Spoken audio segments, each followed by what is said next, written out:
Listo, bueno, muy buenas tardes para todos. Sí, mi cara es porque hay muchos términos médicos y pues obviamente yo soy audióloga, entonces me voy a apoyar en cualquier duda muy específica con la doctora Evelyn o con el doctor Mario que son especialistas en este tema. Entonces ahora sí voy a compartir pantalla y si me pueden, por favor, apoyar diciéndome si ya se ve. Ya te ves. Listo. Perfecto. Entonces, ay, perdón. Ay, listo. Se ve mi presentación, ¿verdad? Así es, sí, sí. Listo. Vale, perfecto. Entonces, bueno, como les contó Mario, vamos a hablar hoy de ototoxicidad. Primero que nada, vamos a determinar qué es la ototoxicidad. Y a esto lo denominamos como al efecto nocivo transitorio o definitivo que determinadas sustancias ejercen sobre el oído interno, afectando la porción coclear, la porción vestibular o ambas. Acá los ototóxicos pueden producir tanto síntomas cocleares que se manifiestan como hipoacusia neurosensorial y acúfeno, como síntomas vestibulares que se presentan a modo de un desequilibrio de determinadas características. Ambos síndromes, tanto la parte coclear como la vestibular, pueden aparecer asociados o disociados. De tal manera que una vez se incorpora la parte del ototóxico, puede ocurrir solo una hipoacusia neurosensorial, únicamente un cuadro periférico de inestabilidad o ambas. Y ya si aparecen juntas, puede ser los dos síndromes de similar intensidad o mucho más severo uno que el otro. Los ototóxicos pueden ocasionar exclusivamente lesiones otológicas o producir algunas alteraciones, digamos que compartidas con otros aparatos y sistemas. Vamos a hablar de un ejemplo, vamos a poner un ejemplo como la streptomicina, que es específicamente ototóxica y sin embargo vamos a encontrar otros fármacos no, perdón, otro ototóxico no fármaco como el mercurio o el plomo, que además del ototóxico producen lesiones en el sistema nervioso. Los síntomas los síntomas producidos por un ototóxico puede ser de aparición brusca y estar en relación con la inyección, la ingesta o la inhalación del producto, o progresar lenta e insidiosamente apareciendo sus efectos incluso algunos días después de haber consumido o de haber estado expuesto a la parte tóxica. Generalmente existe una relación directa entre la dosis suministrada y la gravedad de la lesión coclear, aunque, pues como vamos a ver más adelante, además de las dosis existen también otros factores que agravan la potencialidad tóxica de algunas sustancias. Bueno, para hablar de cuáles son o qué es lo que a mí me genera ototoxicidad, lo dividimos en dos grupos, los ototóxicos por fármacos y ototóxicos no farmacológicos. Dentro de los ototóxicos farmacológicos vamos a encontrar los antibióticos. Los antibióticos dividido en los aminoglucósidos, que es unos quimioterapéuticos, y son fármacos hidrosolubles. Por tanto, no pueden atravesar libremente la membrana plasmática, sino que precisan de bombas que faciliten el transporte activo. Acá la eliminación de este medicamento es fundamentalmente renal, por lo que el daño en este órgano retrasa su eliminación y favorece que este componente se acumule en la sangre. Está la estreptomicina, que es un fármaco que inauguró la familia de los aminoglucósidos y fue el primer antibiótico en el que se describió un efecto ototóxico. Acá la introducción de este medicamento al mercado fue por comprobar su utilidad ampliamente en el tratamiento de tuberculosis. Acá el efecto tóxico de la estreptomicina es especialmente notable para el sistema vestibular y generó un daño tal vez moderado para la cóclea. Otro que encontramos dentro del grupo de antibióticos está la neomicina, que fue el segundo aminoglucósido disponible, descartándose rápidamente su utilización por ser altamente ototóxico. Aquí es, según la literatura, nos dice que es 5 veces más lesivo que la estreptomicina. Esta neomicina es un antibiótico que no se inactiva al permanecer en solución, por lo que es ampliamente utilizado como fármaco tópico en gotas nasales y óticas y pues sin perder por ello la capacidad ototóxica. Encontramos la canamicina, que es un también es un aminoglucósido y es también más tóxico para la cóclea que la estreptomicina. Aquí acá si de pronto algún paciente está tomando este tipo de antibiótico o medicamento, es imprescindible hacer controles audiométricos varias veces por semana. Pueden alertar, nos ayudan a saber si ya empieza a hacer alguna lesión en la cóclea, por ejemplo. Y en este caso se puede suspender el medicamento y nos ayuda, es el único medicamento que si se para el consumo, la lesión otológica no va a ser tan brusca y se va a detener en el momento que se determinó. Está la gentamicina, que este es un aminoglucósido más empleado por su eficacia frente a gérmenes gram negativos, principalmente. Acá, por ejemplo, es muy utilizado en algunas enfermedades como la endocarditis o infecciones respiratorias severas. Y la sizomicina es un potente tóxico vestibular. Es muy utilizado este tipo de medicamento en procedimientos quirúrgicos. Entonces, aunque es utilizado en estos tipos de procedimientos, si la dosis es demasiado alta o el consumo es muy constante, va a afectar de manera brusca la parte vestibular menos que a la parte de la cóclea. Bueno, acá hay un apartado que se llama farmacocinética. La farmacocinética es contarles un poquito cómo es el transporte de todos estos antibióticos hacia, en este caso, el oído y saber por qué nos va a afectar. Entonces, aquí, hablando de la parte de los fármacos ototóxicos, los aminoglucósidos pasan desde la sangre hasta la perilinfa, por medio del transporte activo en la estría vascular. Este transporte activo hace que la concentración en los líquidos laberínticos sea más alta que en la sangre y que persista en el oído aunque ya no puede detectarse trazos en la sangre periférica. Esto condiciona que la vida media de los aminoglucósidos en el oído sea de 12 horas, mientras que no supere las 3 horas en sangre. Entonces, ahora sí, como en otras palabras, simplemente ellos se transportan, o sea, llegan a la perilinfa y van a estar ahí durante 12 horas en el oído. Entonces, si el consumo es demasiado amplio, pues ya pueden imaginarse por qué este tipo de fármacos nos afectan tanto a nivel óptico o a nivel vestibular.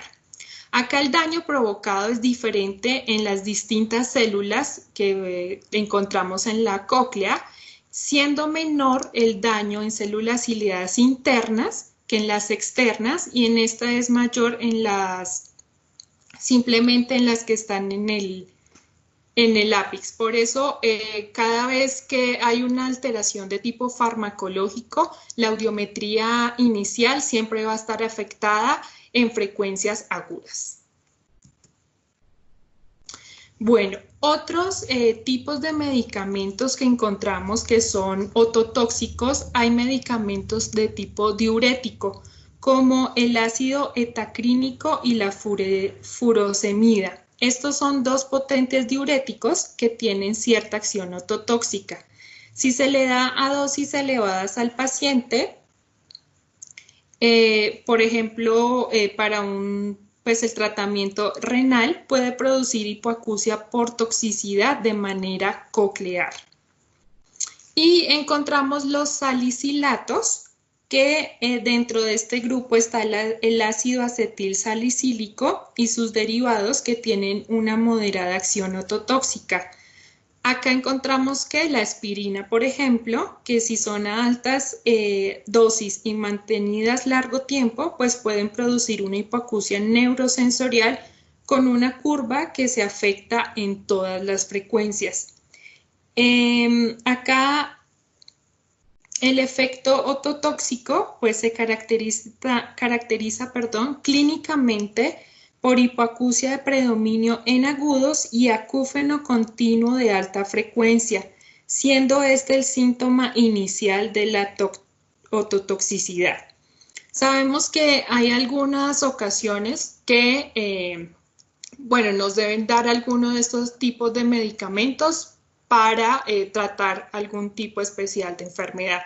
Pero el médico que nos va a brindar a nosotros este medicamento, si sabe o tiene el conocimiento que a la dosis que nos los está brindando nos puede generar algún daño ototóxico, debe ser, digamos que nos debe decir de manera directa los pros y los contras que vamos a tener durante el tratamiento.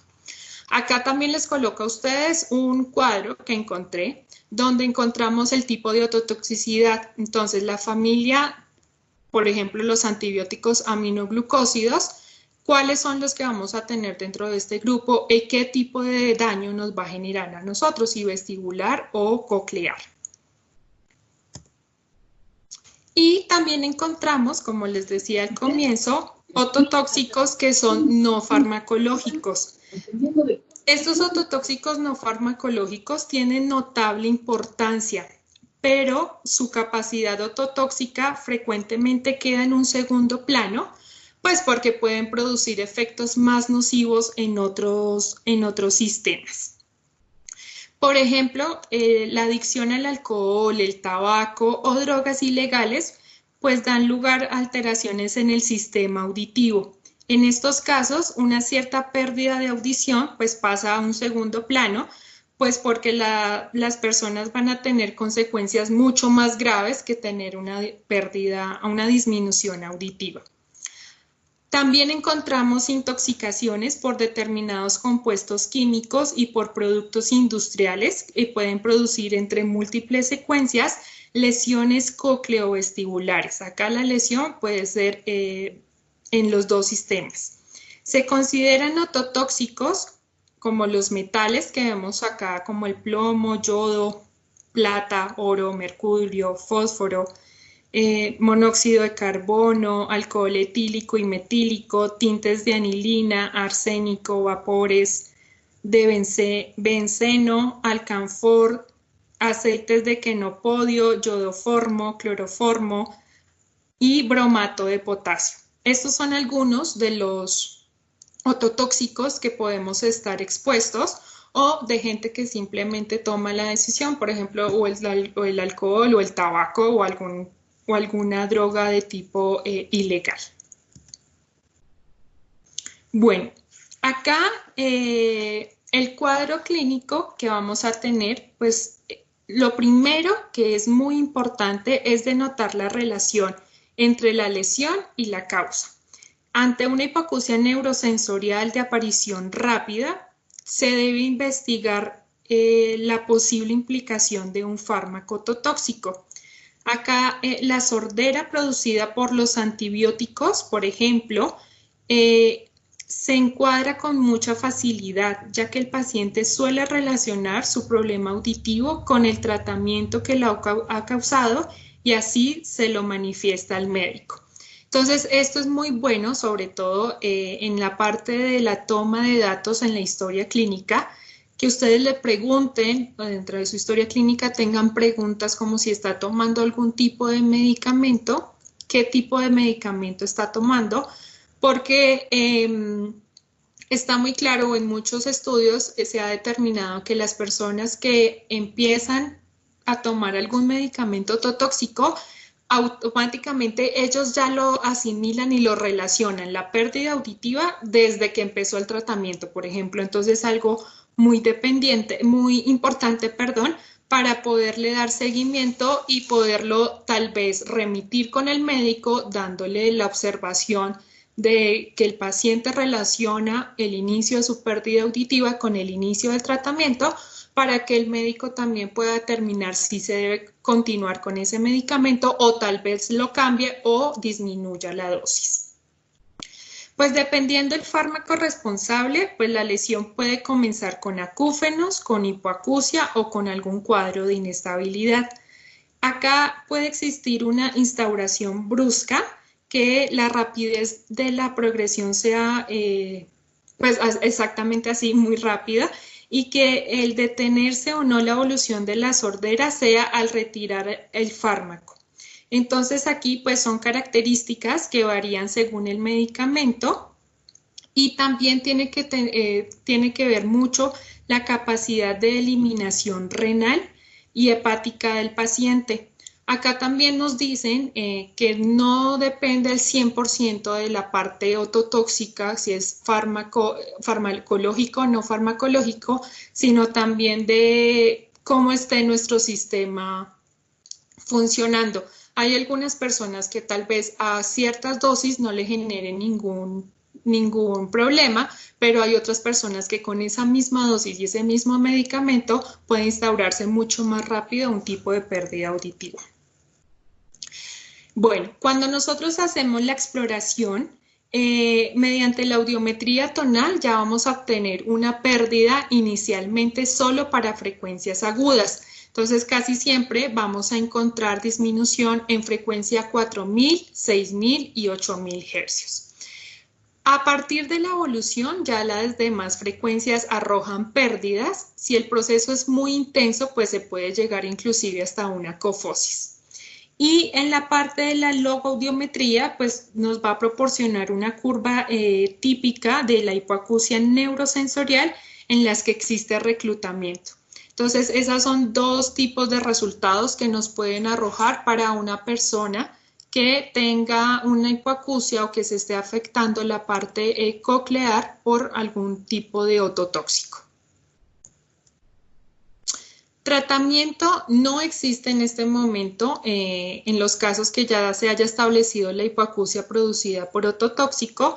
Únicamente el que encontré fue la kanamicina, que una vez que se puede sentir o tener la sensación de que está escuchando un poquito menos y se corta el tratamiento con ese tipo de medicamento, ya la hipoacusia no sigue progresando, simplemente ahí se detiene.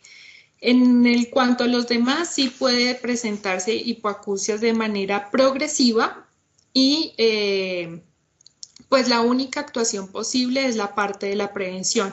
Acá es muy importante que médicos generales, otorrinos y todo el personal pues de salud deben colaborar en la difusión y el seguimiento de las medidas pertinentes orientadas a evitar pues estas desastrosas secuelas funcionales. Y algo muy importante es no automedicarse, sobre todo lo que decía Mario al comienzo. Muchas veces nos duele la cabeza, una aspirina y ya no pasa nada. Y si todos los días nos duele la cabeza, todos los días una aspirina o ya le cambiamos a cualquier cosa o empieza a dolernos la garganta, entonces ya nos mandamos inyectar algún antibiótico porque se funcionó en algún momento o le funcionó a mi abuelita o a mi tía, entonces también me ha de funcionar a mí, entonces voy a ir a aplicármelo. Es importante no automedicarse porque digamos que los antibióticos, sobre todo, pues ya vimos todo lo que nos puede generar, no solamente la parte coclear, sino vestibular. Y también, pues que depende de nuestro peso y nuestra talla, pues los médicos también saben qué dosis es pertinente para que no tengamos ninguna secuela. Bueno, y como siempre, les dejo referencias para que ustedes puedan ir a leer un poquito más si les interesa sobre esta parte de medicamentos ototóxicos, y pues eso sería todo de mi parte. Es un poquito, digamos que tedioso en cuanto a los nombres sobre todo de los medicamentos, porque, bueno, me tocaba hacerlo de esa forma, lo encontré más sencillo como para saber. Hay medicamentos muy comunes como la gentamicina, por ejemplo. Creo que en mi caso lo he escuchado muchísimo en los pacientes que van a algún estudio audiológico que han estado consumiendo o gentamicina o, por ejemplo, la aspirina. Entonces, creo que esas dos cosas son muy importantes, sobre todo que ustedes las tomen dentro de la historia clínica, porque ahí ustedes ya pueden determinar o de pronto dirigir un poquito con quién más deben trabajar en el caso que tengamos una pérdida auditiva. Perfectísimo, Cata. Hoy vamos a hacer una cosa nueva, Cata. En el chat acabo de poner una pequeña encuesta. Espero ahí que nos ayuden a contestarla. Y en lo que la contestan, yo tengo varios comentarios que hacer. Fíjense que el tema de la autotoxicidad es complejo y tan complejo que desde el punto de vista biológico es complicado explicarlo. Como bien lo dijo Cata, gran parte de los efectos ototóxicos que se generan por ciertos fármacos están relacionados con la permanencia del fármaco en la perilinfa y específicamente en la estría vascular. Hay estudios que nos ayudan a entender un poco cuáles son los mecanismos moleculares y los mecanismos fisiopatológicos que hacen que se nos muera el oído. Y básicamente hay tres causas principales. La primera de ellas que está estudiada son fenómenos hemorrágicos generados por el propio medicamento, ¿sí? Esto se ve mucho en sobredosis, por ejemplo, de ácido acetilsalicílico y de algunos antipiréticos, en donde, bueno, su concentración alta a nivel de la perilinfa y en la estría vascular empieza a generar que haya hemorragia, sobre todo en el órgano de Corti, y esto, pues, por lo tanto, desemboca en la hipoacusia que conocemos. También comentario que hizo Katy que creo que es súper importante entender. Aquí sí tenemos que entender a la ototoxicidad como un fenómeno global que abarca tanto al sistema auditivo como al sistema vestibular, porque, por ejemplo, el consumo exagerado de ácido acetilsalicílico sí es un factor de riesgo para generar problemas tanto vestibulares como auditivos. El segundo mecanismo que está estudiado al respecto de la ototoxicidad tiene que ver mucho más con la destrucción del sistema mitocondrial, de las células ciliadas, que como ustedes saben, y si no, les platico, tiene mucho que ver con la mitocondria. Es esa parte de la célula que genera la energía suficiente para que puedan funcionar. Entonces, ciertos medicamentos, específicamente los aminoglucósidos, actúan a través de esa vía. Ellos lo que hacen es generar un daño mitocondrial a través de la formación de radicales libres que pues, las mata. Y entonces imagínense lo siguiente, es como si nuestra célula ciliada externa, que son las que frecuentemente se dañan, dejan de tener energía, dejan de funcionar y por lo tanto, pues generan la consecuencia hipoacusia. Y la tercera causa, que es creo que una de las más interesantes, es el daño estructural que pueden generar ciertos medicamentos. Aquí entran, y ojo porque tenemos que pensar de una forma más global, los antineoplásicos, por ejemplo, o los medicamentos para el VIH y el daño que generan a nivel de los nervios, o sea, la neuropatía que causan. Esa es la tercera causa, ¿eh? en donde desafortunadamente tenemos a este paciente que está recibiendo quimioterapias o radioterapias, que también es factor de riesgo y que genera un cuadro de hipoacusia, pero que está mucho más relacionado con el deterioro de las fibras nerviosas y de los potenciales de acción. Entonces, esos son los tres mecanismos conocidos hasta el momento: el hemorrágico, el de la muerte celular por mitocondrias y el de los potenciales de acción. Ahora, hablando de potenciales, doctora Cata, acá le tengo yo una pregunta que me hicieron, que no me hicieron en el chat, que me la hicieron por WhatsApp. Se habla mucho del uso de emisiones otoacústicas como para el seguimiento. ¿O qué recomiendas tú más? Estar haciendo, por ejemplo, imaginemos que tenemos un paciente que tiene cáncer desafortunadamente y está sometido a quimio. ¿Qué es más recomendable para ti? ¿Hacer el seguimiento a través de emisiones otoacústicas o hacer el seguimiento a través de audiometría y bueno, todo lo que ya sabemos? Lo que pasa es que lo que yo he leído es que hay una forma, digamos que sí, las autoemisiones acústicas nos ayudan a hacer detección precozmente, o sea, inclusive ante un acúfeno, por ejemplo. Ahí toca utilizar los productos de distorsión para que nosotros empecemos a encontrar respuestas, bueno, no respuestas de las autoemisiones acústicas, pero creo que es de manera, o sea, a tu pregunta sí. A mi pregunta, sí. Sí se puede realizar autoemisiones acústicas de manera precoz, ay perdón, se me cayó ya, de manera precoz ante el primer síntoma relacionado con el consumo de algún medicamento. O sea, si yo empiezo a tomar, no sé, algún antibiótico y a la, no sé, digamos que a la semana o al tercer día empiezo a sentir un sonido, o bueno, el acúfeno, entonces en ese momento sí podríamos hacer una autoemisión para hacer una detección precoz. Ok. Hago la pregunta por lo siguiente, porque dependiendo del medicamento también deben de saber ustedes que se van a presentar tardíamente o no la respuesta, la hipoacusia, vaya. Ejemplo, si hay una sobredosis o un exceso de ácido acetilsalicílico, que es algo muy común y que mucha gente toma, los síntomas pueden aparecer entre las primeras 48 y 72 horas de haber empezado el consumo exagerado del fármaco. Acá el tema es que, por ejemplo, la autotoxicidad, como bien lo dijo Cata, la autotoxicidad por ácido acetilsalicílico es reversible. Entonces yo creo que por eso mucha gente ni cuenta se da, porque o sea, tomas, se te quita el dolor de cabeza y dejas de consumirlo y bye.